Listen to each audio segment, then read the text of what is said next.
Welcome to Wednesday Wisdom.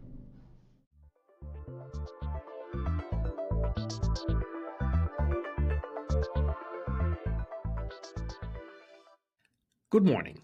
This is Jos Visser, the author of Wednesday Wisdom, and this week's article is called Ramping Up is Hard to Do. I am a terrible ramper upper. That sits as follows.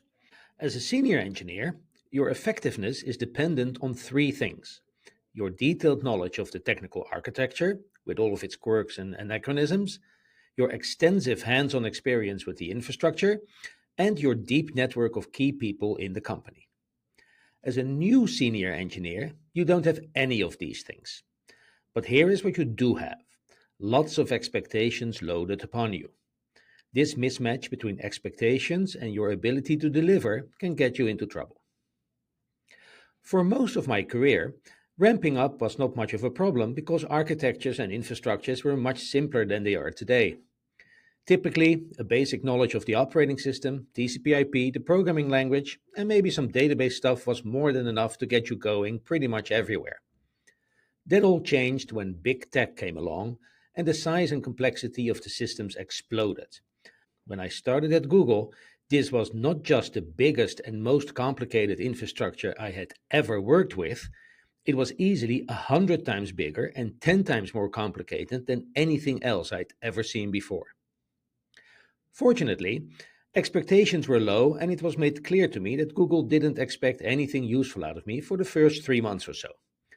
That took the pressure off as I tried to wrap my head around Google Maps, the first team I joined at Google, and GFS, Bigtable, Borg, gRPC, and Google's C++ coding standards. It helped that I was part of a new team in a relatively new office, and nobody really knew what they were doing. We were all just making it up as we went along. I always thought that this was a special and magical time to join Google. Sure, I was the dumbest guy in the building, but I was also among the first of a large wave of new hires, so I didn't immediately stand out as a clueless noob. I didn't know a lot, but people around me also didn't know a lot, and that was comfortable. I often reflected on how different things must be, or have been, for people who joined many years after this very delicate time, when everyone around them had been there for years or sometimes decades already, and must have seemed like total gurus. No surprise then that imposter syndrome was, and probably still is, rife among new Google engineers. When I left Google and joined Facebook, I didn't give much thought to ramping up. Big mistake, as I suddenly found myself without the knowledge, experience, and network that I alluded to in the opening paragraph of this article. I struggled quite a bit, which translated to my manager starting my first performance review with the remark that it hadn't really clicked yet for me at Facebook.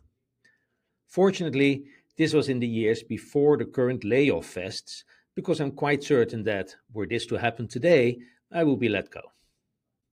I eventually found my groove though, and when I announced my resignation, at least some people professed they were sad to see me go. In my next job, I approached things differently. Realizing the deficit in knowledge, experience, and network, I negotiated that I would start my new gig with a hands-on project to deliver a piece of software. For the first few months, I was in essence operating as a highly powered L5 or maybe L6 engineer. This approach allowed me to right-size expectations, at least initially, and to get my hands dirty while learning about the architecture and infrastructure. The other advantage of this approach is that it showed junior engineers that I was and am not above hands-on work, and that I'm at least somewhat decent at it. This builds street cred, which is a very valuable currency in our profession. The other advantage of this approach is that it allowed me to have my first conversations with other people in the company about some tangible project. I've done a lot of introductory one-on-ones with people, and I always find them a bit awkward because there's not always really a lot to talk about. People who worked with me might know that I start most work conversations with the phrase, "What can I do for you?" which immediately gets us into some meaty topic. I find most getting to know each other conversations useless because, just like most first dates, there's not really something to talk about, and the only thing you see is how people act. I'd much rather see how people react to whatever happens, because then you have a higher probability of seeing who they actually are. Here's a cool first date story. In the early 2000s, I took a lovely young lady out on a first date to an improv comedy show in Amsterdam. We had a nice booth to ourselves at stage left.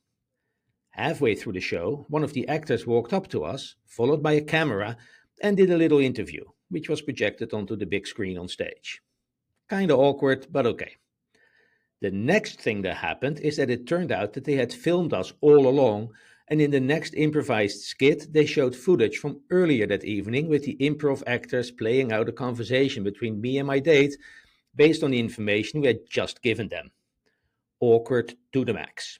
Plus, during the break and on our way out of the theater, the entire audience congratulated us on our first date and inquired if we had really met on the internet, which was quite novel at the time. After that auspicious start, it's probably no surprise that my lovely date and I were together for many years and we're still very good friends today. I can promise you, never a dull moment if you hang out with me.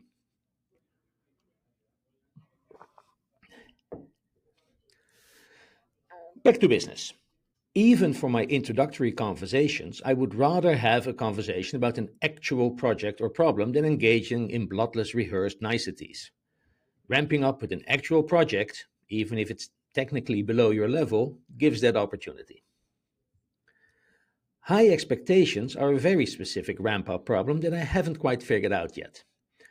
Due to my many years of experience and sage look and feel, complete with grey beard and all, expectations can be sky high when I join a new company.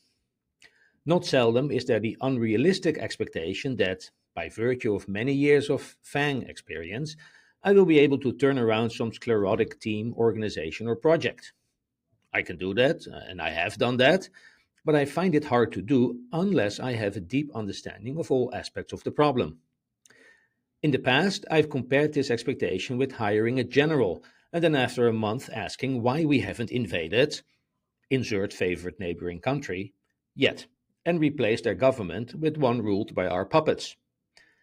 The answer is, of course, that a military campaign of any consequence requires time, careful planning, and a capable army. There is literally no military genius who can pull this off all by themselves. If you hire me, you're hiring a general, or probably more accurately, a major or a lieutenant colonel, and you need to give me not just a problem, but also some people and resources to fight the battle with. The way to deal with this situation is by carefully managing expectations before you join. What does your new employer expect you to do? In what time? And with what resources and which people? And if you think your new employers have unrealistic expectations and you can't talk them out of that, don't join. This sounds terrible, but you should obviously not set yourself up for failure. Another advantage of this approach is that it immediately sets you on a mission, and as I described above, that makes ramping up easier. I have seen very senior engineers joining new organizations and spending months figuring out what they were going to do, while the more junior engineers and managers were anxiously waiting for the magic to happen. Getting back to me being a terrible ramper-upper. This probably has to do with the way I learn, which is slowly, thoroughly, and through hands-on experience while solving real problems. People who know me somewhat superficially might be surprised by this analysis because I often seem to be a very fast learner, but that is not entirely true. Sure, I can go from 0 to 75% very fast and appear to be useful very quickly, but the real magic happens in the top 5% of the curve, and it just takes time for me to get there. Superficial and shallow knowledge leads to superficial and shallow solutions. You should give yourself time to really reach the summit, but you need to attack the mountain with a plan and not just start ambling up the incline, which I'm sad to say I have done way too often.